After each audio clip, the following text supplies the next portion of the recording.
नमस्कार किसान साथियों, स्वागत है आप सभी का एक बार फिर से एग्री फैमिली के ऑनलाइन प्लेटफॉर्म पर।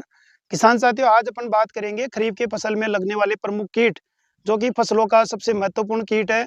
इस कीट का प्रकोप होने पर जो खरीफ की फसलें होती है, जैसे ज्वार, बाजरा, मूंगफली, सोयाबीन, गन्ना, अन्य सब्जियां जैसे गोभी, मिर्ची, टमाटर, इनमें सबसे ज्यादा यह कीट हानि पहुंचाता है। बात कर रहे हैं अपन सफेद लटकी यानी कि सफेद गिडार, व्हाइट ग्रब, जिसे अपन गोबर का कीड़ा भी कहते हैं। यह कीट जब फसलों में प्रकोप करता है, जब इसका अटैक होता है, तो फसलों में ये जो फसल की जड़ होती है उसको काट देता है, जिसके कारण पोषण पौधे तक नहीं पहुंच पाते हैं और जड़ें विकास नहीं कर पाती है और पौधा सूख जाता है। बात करें अपन इसकी पहचान की, यानी कि खेत में इसका प्रकोप होने पर हम कैसे पता लगाए कि इस कीट का प्रकोप हो चुका है। देखिए किसान साथियों, जब अपन खेत में जाएंगे और पैचेज के रूप में पीलापन दिखाई देगा, यानी कि पीलापन इस प्रकार का होगा कि जो पौधा है उसमें ऐसा लगेगा कि उसमें पानी नहीं मिल रहा उस पौधे को, यानी कि उसको पोषण नहीं मिल रहा, यानी कि पौधा सूख रहा है। ऐसा नहीं है कि उसमें हल्का-हल्का पीलापन आ रहा है। अगर पौधा सूखता हुआ दिखाई दे, तो आप ये मान के चलिए कि उसमें सफेद लट का प्रकोप है और टुकड़ों में पैचेज के रूप में ये दिखाई देगा। उस समय आप क्या करें कि जो पौधा है उसको उखाड़े। जब उखाड़ेंगे तो आसानी से उखड़ जाएगा, क्योंकि उसमें उस सफेद लट का प्रकोप है। जब उखाड़ के देखेंगे, नीचे 7 से 10 सेंटीमीटर की गहराई पर यह रहती है और अपन देखेंगे तो उसमें जो छोटी-सी लट आती है, इसकी मलाईदार सफेद, उसका प्रकोप होता है। यह लट की द्वितीय अवस्था होती है।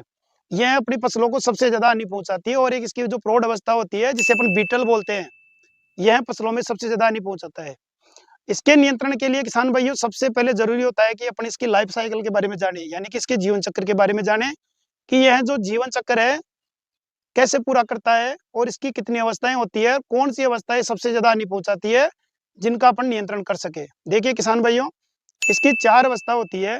एक तो होती है अंडा, यानी एग, एक होती है लार्वा, एक होती है प्यूपा और एक होती है एडल्ट, जिसे अपन बीटल कहते हैं। जो प्यूपावस्था में मिट्टी में पड़ा रहता है, जब मानसून की पहली बरसात होती है उस समय निकलता है, यानी कि मई-जून के लगभग जो पहली बरसात होती है उसमें निकलता है और नर मादा निकल के पेड़-पौधों पर जाकर के, जो पेड़-पौधे जैसे नीम, बबूल, इन पर बैठ करके समागम की क्रिया करते हैं और उसके बाद में मिट्टी में जाकर के अंडे देते हैं।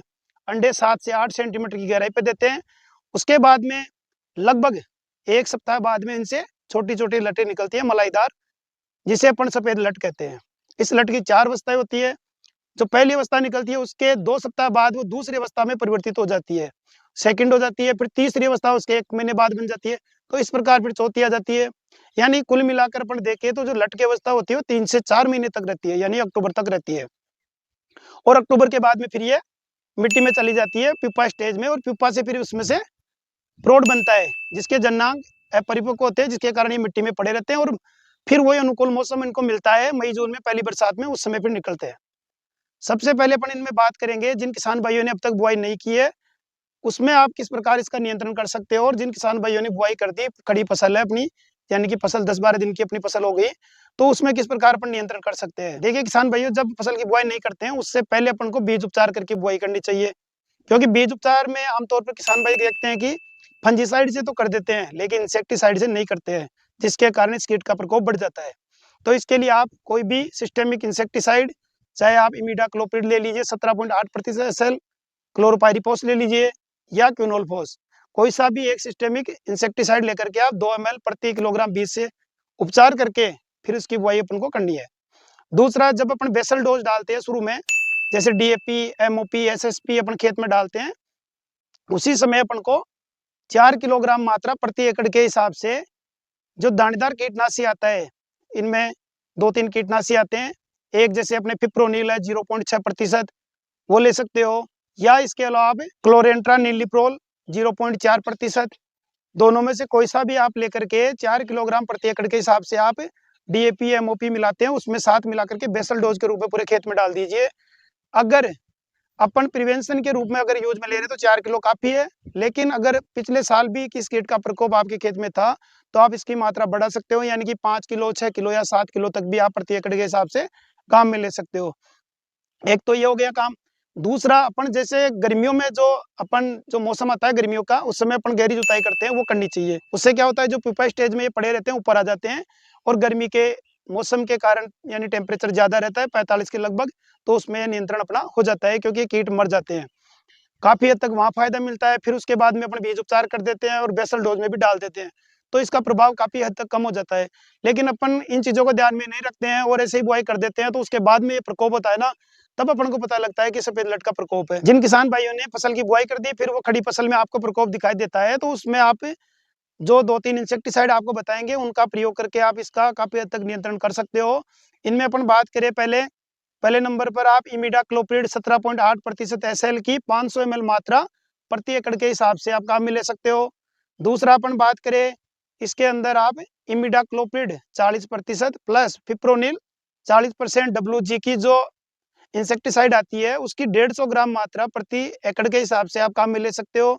या फिर क्लोरोपाइरिफॉस 50% प्लस साइपरमेथ्रिन 5%, इसकी 1 लीटर मात्रा आप काम में ले सकते हो। जो ये मात्रा आपको बताई है, जो चीज़ें आपको बताई है, इनको आप अगर आपके पास में सिंचाई का स्रोत है, यानी कि आप फव्वारे से सिंचाई कर रहे हो या ड्रिप से दे रहे हो, तो आप ड्रिप में दे सकते हो।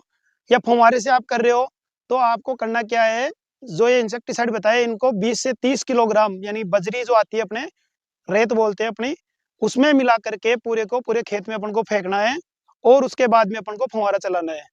अगर आपके पास सिंचाई का साधन नहीं है, अगर वर्षा आधारित आपकी फसल है, तो आपको लगे कि भाई आज बरसात आने वाली है, उससे आधा 1 घंटा पहले आप या 2 घंटे जो भी आपका टाइमली शेड्यूल रहे, उसके हिसाब से आप पूरे खेत में फेंक दें। और जैसे ही बरसात आएगी, उसके साथ में गुड़ करके वाटर सोल्यूबल है, तो जड़ों तक जाएँगे और जड़ों तक जाएँगे तो फिर ये जो सफ़ेद लट का प्रकोप है, इसको कम करेंगे और सफ़ेद लट्टों को नष्ट करेंगे। इसकी जो द्वितीय अवस्था होती है, उसी पर जो कंट्रोल करते हैं, वो प्रभावी रहता है। इसीलिए हमें ध्यान रखना है कि जो द्वितीय अवस्था है, उससे पहले-पहले अपन इसका नियंत्रण कर लें। अगर उससे बाद में तृतीय में चली गई, तो फिर कंट्रोल नहीं होगा। तो इस बात का भी ध्यान रखें। इसके अलावा अगर आप करना चाहो किसान भाइयों, तो आपका जो खेत है, वहाँ पर अगर बिजली की व्यवस्था है, तो आप वहाँ पर बल्ब लगा कर सकते हो। या फिर आप सोलर लाइट आती है आजकल, वो काम में ले सकते हो। वो लगा करके आप नीचे एक टब रख देंगे, उसके अंदर अपन पानी भर देंगे और उसमें अपन या तो आप केरोसिन डाल दीजिए या फिर इनमें से जो इंसेक्टिसाइड बताया वो डाल दीजिए। वो डालने के बाद में जैसे अपन ऊपर लाइट लगाएँगे, तो लाइट के नीचे जो कीट आएँगे तो गिरेंगे, तो नीचे जैसे टब में गिरेंगे तो उसमें मर जाएँगे। तो ऐसे भी अपन कंट्रोल कर सकते हैं जैविक विधि की बात करें तो। या फिर इसके अलावा भी आप जो फेरोमोन लूर आता है, वो लगाकर भी आप कर सकते हो। आपको लाइट ट्रैप तो लगाना ही लगाना है, उसके पास में आप फेरोमोन लूर भी लगा सकते हो, जिससे जो मेल मोथ है, वो आकर्षित होकर के आएँगे और उसमें गिर कर के टब में मर जाएँगे। तो इस प्रकार आप जैविक विधि से भी कर सकते हो। और भी जैसे अन्य विधियाँ हैं, जैसे यांत्रिक विधि भी है, उसमें आप जैसे पेड़ पर बैठे हैं, तो उनको झाड़ कर भी नीचे इकट्ठे करके नष्ट कर सकते हो। लेकिन ये प्रभावी नहीं है, क्योंकि जब इनको हम सामूहिक रूप से करते हैं, एक तो अपने जो फेरोमोन वाली और ट्रैप वाली, लाइट ट्रैप वाली, और एक अपने यांत्रिक यानी कि झाड़ कर नीचे गिराते हैं, वो अगर सामूहिक रूप से अपन करते हैं, जैसे एक खेत में करने से कुछ नहीं होगा, अगर आस-पास के 10-20 खेत वाले भी मिलकर करेंगे, तो उस एरिया में कंट्रोल होगा। अगर वो मिलके नहीं करेंगे, तो जैसे आपने एक खेत में कर लिया, तो वो दूसरे खेत से इधर आ जाएगी, तो वो प्रभावी नहीं है।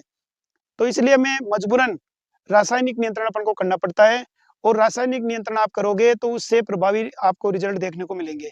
इसके अलावा एक चीज़ का आप विशेष ध्यान रखें, जब भी आप खेत में गोबर की खाद डालें, तो वो सड़ी गली गोबर की खाद हमें डालनी चाहिए। ये मैं हर वीडियो में बार-बार कहता हूँ कि जो गोबर की खाद है, वो सड़ी गली होनी चाहिए। कच्ची गोबर की खाद अपन डालते हैं, तो उससे क्या होता है कि इस कीट का प्रकोप ज़्यादा बढ़ता है। तो इस प्रकार ये कीट हमारी फसलों को नुकसान पहुँचाता है और आपको जो इस वीडियो में बताया कि जो भी रासायनिक तत्व है, यानी कि जो इंसेक्टिसाइड है, वो कई कंपनियों के आते हैं, लेकिन इसमें जो टेक्निकल नाम है, जो कंटेंट है, उसके अंदर रासायनिक उसके बारे में बताया गया है। आप किसी भी कंपनी का इंसेक्टिसाइड ले सकते हो और इस कीट का आप नियंत्रण कर सकते हो। तो किसान साथियों, मेरे द्वारा बताई गई जानकारी आपको कैसी लगी है, कमेंट करके बताएँ और वीडियो अच्छा लगे तो अधिक से अधिक किसान भाइयों तक शेयर करें। मिलते हैं फिर ऐसी एक नई वीडियो के साथ में। जय जवान, जय किसान।